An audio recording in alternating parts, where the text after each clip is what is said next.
میں اور ارسلان نظریں گھما گھما کر ادھر ادھر دیکھ رہے تھے، لیکن جہاں تو کسی چرند پرند کا نام و نشان تک نہ تھا۔ یار، یہ جنگل کتنا ویران سا ہے۔ مسلسل 2 گھنٹے سے ہم شکار تلاش کر رہے ہیں، لیکن ان 2 گھنٹوں کے دوران ہمیں پرندہ تک نظر نہیں آیا۔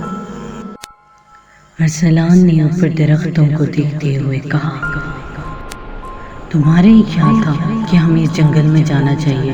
میں نے تو کہا بھی تھا کہ اسی جنگل میں چلتے ہیں جس میں ہم نے پہلے بھی کئی شکار کیے تھے، میں نے بیزاری سے کہا۔ ہاں یار اسجد، اگر میں تمہاری بات مان لیتا تو فائدے میں رہتا، لیکن اب میرے خیال میں ہمیں چلنا چاہیے۔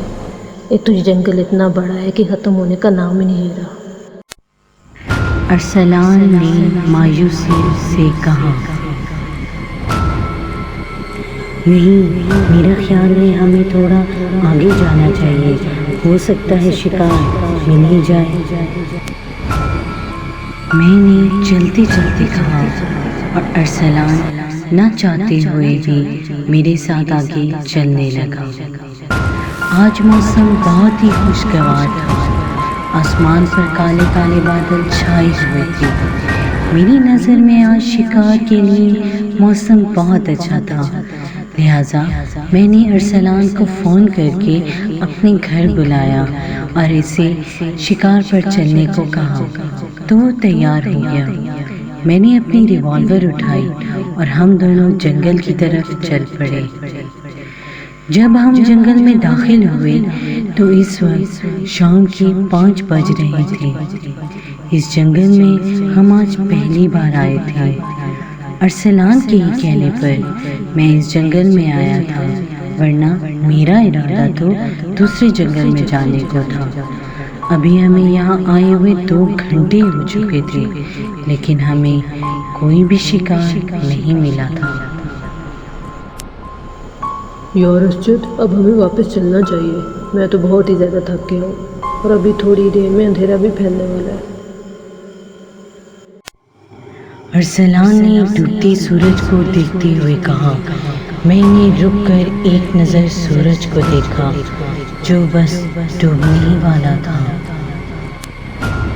ہاں یار، کہتا تو ٹھیک ہے، ابھی بھی ہمیں جنگل سے نکلتے ہوئے اندھیرا تو پھیل ہی جائے گا، میں نے پریشانی سے کہا۔ ابھی ہم آپس میں باتیں کر رہے تھے کہ ہمیں اپنے پیچھے کسی کے غرانے کی آواز سنائی دی۔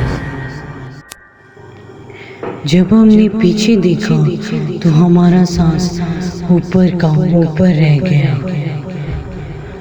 ہمارے سامنے ایک بہت ہی خوفناک بلی کھڑی ہررا رہی تھی۔ وہ عام بلی بہت ہی بڑی تھی، اس کا رنگ کالا سیاہ تھا اور ہماری آنکھیں سرخ انگاروں کی طرح تھیں۔ آج ہم نے زندگی میں پہلی بار اتنی بڑی بلی دیکھی تھی۔ وہ غراتی ہوئی ہماری طرف بڑھی۔ میں نے ریوالور سنبھالی اور اس کا نشانہ لے کر فائر کر دیا۔ میں خوش ہو رہا تھا کہ میرا نشانہ بالکل ٹھیک ہے، لیکن میری خوشی ایک دم ہی پریشانی میں بدل گئی تھی، کیونکہ گولی اس کے سر سے ایسے گزر گئی جیسے وہ بلی نہ ہو بلکہ ہوا ہو۔ میں اور ارسلان خوفزدہ نظروں سے اسے دیکھ رہے تھے۔ میں نے سوچا ہو سکتا ہے میرا نشانہ غلط ہو گیا ہو اور گولی بلی کو لگنے کی بجائے درخت میں جا لگی ہو۔ اس سے پہلے کہ وہ بلی مجھ پر حملہ کرتی، میں نے ایک اور فائر کر دیا، لیکن گولی پھر اس کے جسم سے گزر گئی، لیکن اسے کچھ نہیں ہوا۔ بھاگو یہاں سے! ارسلان نے چیخ کر کہا اور ایک طرف کو بھاگا۔ میں ابھی بھاگنے ہی والا تھا کہ اس بلی نے مجھ پر چھلانگ لگا دی اور میں دور جا گرا۔ ریوالور میرے ہاتھ سے چھوٹ کر دور جا گری۔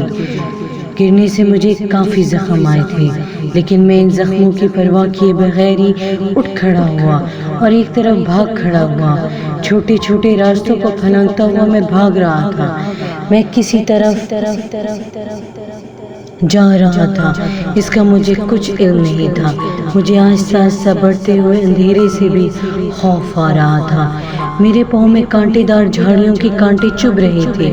کہیں قریب درختوں سے ٹھوکر کھا کر گرنے سے میرا جسم کافی زخمی ہو گیا تھا، لیکن میں ان زخموں کی پرواہ کیے بغیر صرف ایک بے نام منزل کی طرف بھاگ رہا تھا۔ مجھے ڈر تھا تو صرف اس بلی کا تھا۔ میرا پورا بدن پسینے سے شرابور تھا۔ میں بھاگتے بھاگتے کافی تھک گیا تھا۔ میں نے رک کر پیچھے دیکھا، لیکن اس بلی کا نام و نشان تک نہیں تھا۔ میں نے وہیں بیٹھ کر گہری گہری سانسیں لینا شروع کر دی۔ اندھیرا کافی پھیل چکا تھا۔ میں نے ادھر ادھر دیکھا تو میں جنگل کے کسی حصے میں موجود تھا۔ اچانک ہی مجھے درختوں کے درمیان کچھ دور روشنی نظر آئی تو مجھے کچھ حوصلہ ملا۔ میں نے اپنے زخموں سے بھرے جسم کو حرکت دی اور اٹھ کھڑا ہوا اور اس روشنی کی طرف چلنے لگا۔ میں جیسے جیسے آگے بڑھ رہا تھا، روشنی تیز ہو رہی تھی۔ میں آہستہ آہستہ چل رہا تھا، لیکن پھر بھی میرا جسم جگہ جگہ سے دکھ رہا تھا۔ مجھے چلنے میں کافی مشکل پیش آ رہی تھی اور اب تو میرا سر بھی چکرانے لگا تھا۔ درختوں کا سلسلہ اب کافی کم ہو چکا تھا۔ وہ روشنی کسی حویلی سے آ رہی تھی۔